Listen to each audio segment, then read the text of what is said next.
آپ ہمارے ویور کو کیا پیغام دینا چاہیں گے؟ میرا پیغام بیسیکلی بیس کرتا ہے ایک فیکٹ کے اوپر. مثلاً میں آپ کو بتاؤں کہ اسی سوسائٹی میں کچھ لوگ ہیں جو نشے کی طرف جا رہے ہیں اور کچھ لوگ ہیں جو اسی سوسائٹی میں رہ کے نشے کی طرف نہیں جا رہے ہیں.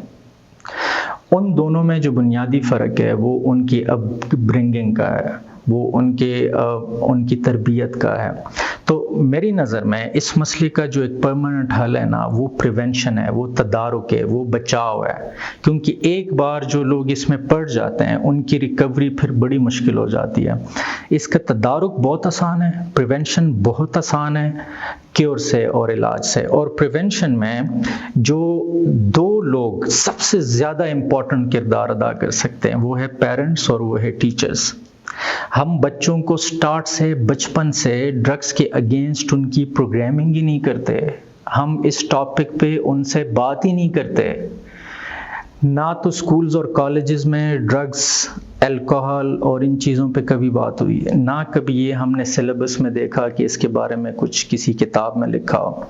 نہ پیرنٹس اس ٹاپک پہ اپنے گھروں میں بات کرتے ہیں بچوں سے. تو پریونشن کے لیے جو سب سے امپورٹنٹ چیز ہے وہ میرا پیغام یہ ہے، میرا پیغام ڈائریکٹ براہ راست ٹیچرز اور پیرنٹس کے لیے ہیں کہ آپ یہ وہ دو اینٹیٹیز ہیں جو کہ اس مسئلے کے تدارک میں بہت بڑا کردار ادا کر سکتے ہیں. بچوں کو، پیرنٹس کو اور ٹیچرز کو چاہیے کہ وہ بچپن سے ڈرگس کے اگینسٹ اپنے بچوں کی پروگرامنگ کریں.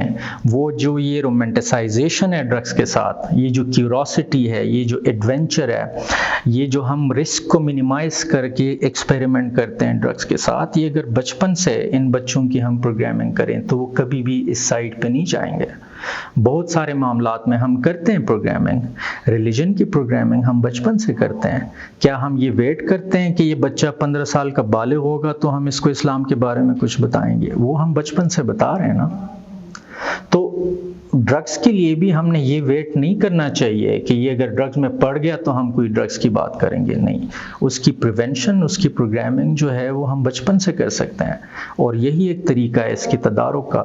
دوسرا میرا پیغام یہ ہے کہ نشے کے ابتدا میں، یعنی کہ نشے کی طرف جب لوگ جاتے ہیں نا تو سٹارٹ میں ان کے سمٹمز ہوتے ہیں کچھ، اور اگر ان سمٹمز کو ہم پہچان سکیں تو ہم بہت ابتدا میں ہی ایک معاملے کا تدارک کر سکتے ہیں. اگر ہمیں نظر آئے کہ ہمارے بچے کے سلیپ ویک سائیکل ڈسٹرب ہو گیا، سونے جاگنے کی روٹین خراب ہو گئی، وزن میں فرق آ رہا ہے، اوپر نیچے ہو رہا ہے، رویے بدل رہے ہیں، چڑچڑاپن آ رہا ہے، غصہ کرنا شروع ہو گئے ہیں بچے، پڑھائی اور جاب میں انٹرسٹ لینا کھو بیٹھے ہیں، تو یہ سمٹمز ہو سکتے ہیں ڈرگ ایڈکشن کے. اور ان سمٹمز کو دیکھ کر بجائے کہ وہ گھریلو ٹوٹکے استعمال کرے، ان کو فوراً ایک پروفیشنل سے ہیلپ لینی چاہیے، ان کو رابطہ کرنا چاہیے کسی بھی سائیکالوجسٹ، سائیکائٹرسٹ سے، ڈاکٹر سے، تاکہ بر وقت وہ ان کو روک سکیں. اچھا، دیکھنے میں یہ آیا جتنے بھی بالغ مراکز ہیں، ایک تو غریب لوگ جو نشے کے عادی والدین ہوتے ہیں، یا بہت ساری ایسی فیملیز ہیں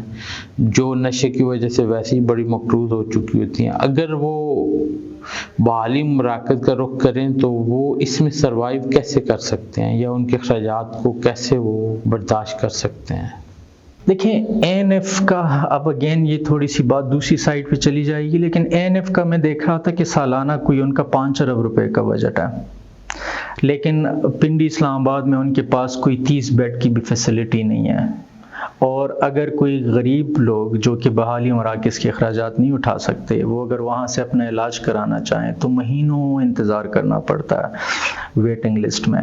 اور سیکنڈلی، اگر وہاں پہ ان کا نمبر آ بھی جائے تو ایسے پیشنٹ جو نشے کے مرض میں مبتلا ہوتے ہیں وہ تو علاج کے لیے راضی نہیں ہوتے، اور اے این ایف یا کوئی بھی گورنمنٹ لیول پہ ایسے کوئی بندوبست نہیں ہے کہ وہ ان کا علاج کرا سکیں.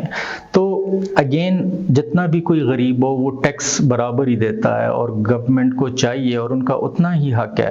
مینٹل ہیلتھ رائٹس کی ہم اگر بات کریں نا، مینٹل ہیلتھ رائٹس کی، تو رائٹس میں جو سب سے پہلا رائٹ ہے WHO کے مطابق وہ ہے access to health care system.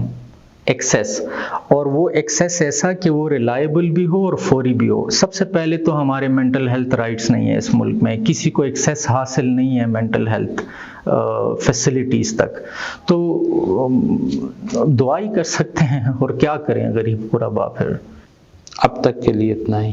اللہ حافظ.